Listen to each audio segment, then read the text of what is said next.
Like the classic Led Zeppelin song, we are over the hills and far away, literally in the foothills of the Himalayas, and we are here to talk about an equally lofty car in the Mercedes-Benz portfolio.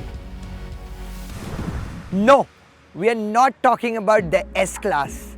In fact, we are talking about the baby S-Class, or as most people call it, the C-Class. Since 1982, the C-Class has become a really important cog in the great Mercedes-Benz wheel. It serves as a gateway to the premium brand.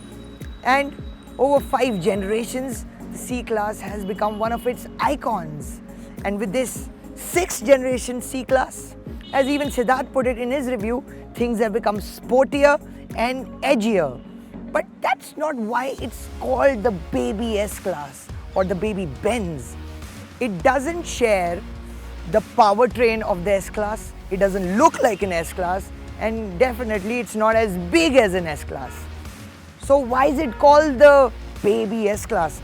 Because the technology that underpins it, that is what makes it the baby S-Class. And that's why we are out here, over the hills and far away, for a car and bike tech check.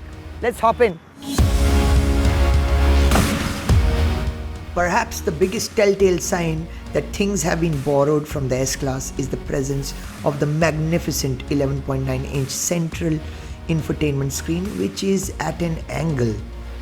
This screen is starkly similar to the one on the S-Class and a huge upgrade from the horizontal screens that Mercedes has been providing in the past, which, by the way, is still on many other vehicles in its portfolio. The screen is stunning in any way one looks at it. Great colors, super responsive, and just a wide big canvas. Perhaps the only issue would be that it is a ginormous fingerprint magnet. This screen is home to MBUX 7, or in other words, the cutting-edge version of the Mercedes-Benz user experience that has already been seen in the S-Class and the Maybach. It is typified by a litany of tech features like V2X connectivity, where the car is embedded with the cloud and in real time shares traffic data and contextual information around the surroundings and shares it with other Mercedes-Benz vehicles. It gets wireless Apple CarPlay and Android Auto and maps by here. Mercedes has also developed its own app platform, and speech recognition is a huge deal in this car, and using voice commands almost anything can be achieved. How may I help you? While the latest generation of MBUX is absolutely loaded with features, it also comes with its own set of follies, largely because it is so feature rich.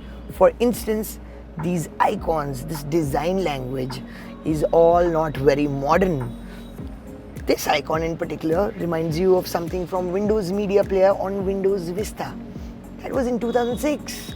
And here, Mercedes is talking about the metaverse. But I must admit, it works pretty nicely because these are large touch points, and since there are not many buttons out here, this is the best you can do. But again, for everything there are multiple steps, so it's not very easy to use at first brush. For instance, you get a volume slider, not a volume button. To pull down the sunroof, you have to slide your finger like this. Not very intuitive, I believe. But still, it is there.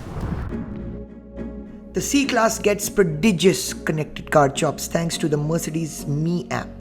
The Mercedes Me app is quite slick. It supports multiple profiles, which provides plenty of personalization features. For example, it will adjust the seats according to your height. It will remember those settings apart from helping you how to tune the sound of the Burmester sound system, the ambient lighting and whatnot. Of course, this is also a connected car, which means it supports driver telematics, geofencing, and also supports remote car unlock. Basically, standard staples of connected car stack. What was impressive was that despite poor connectivity, we faced very low latency, and all these features largely worked up in the hills. The functionality of the Mercedes Me also ties in with speech recognition, which also parses some data off the cloud, and it was largely working if it understood your accent. Mercedes, which talks a big game about voice commands, well, that's a bit of a hit or miss affair. But what really irks me is the fact that voice is also used as a form of biometrics.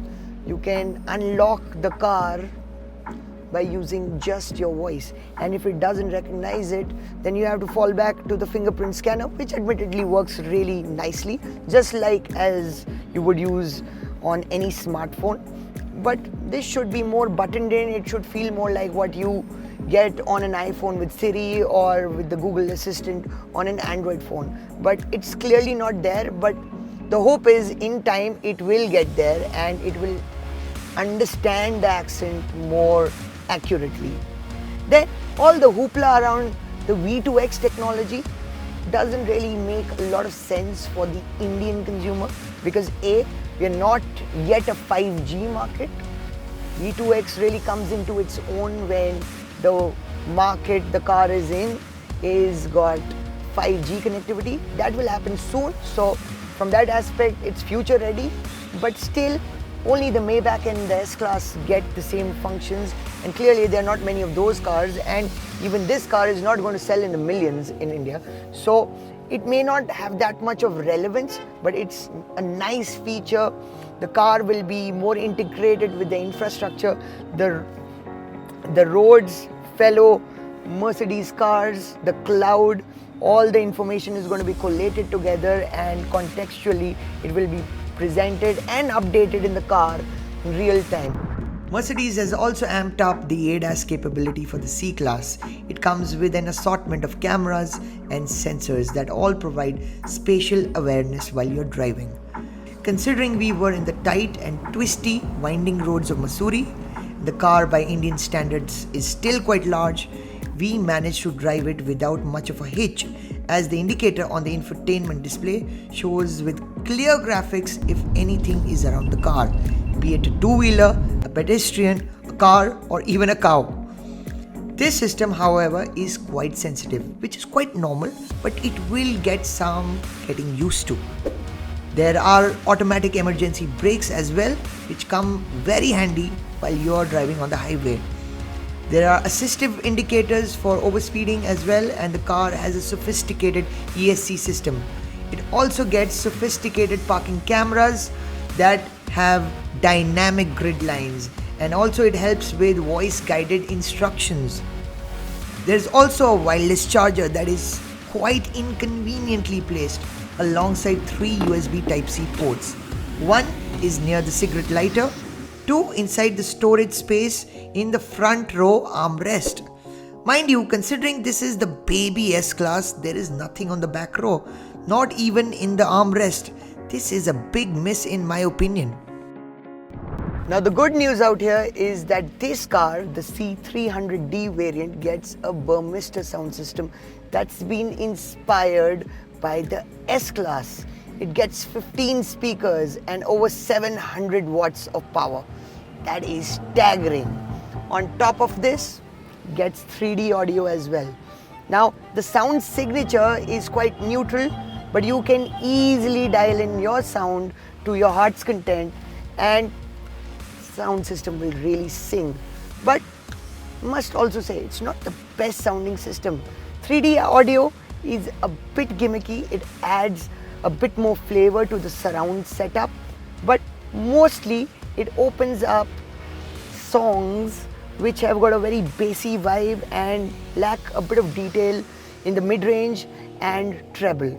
And that's a nice thing to have, but overall it's a pretty nice system to have, and it is superior to the one that is there on the C200 and C200D, because they don't get this 15 speaker Burmester sound system. There is not even an iota of doubt that the new C-Class builds upon the lineage of the iconic W201 from 1982. It also lives up to the billing of being the baby S-Class, as most of the tech it gets is basically from the S-Class, be it the ADAS, the connected car suite, the sound system, the infotainment display.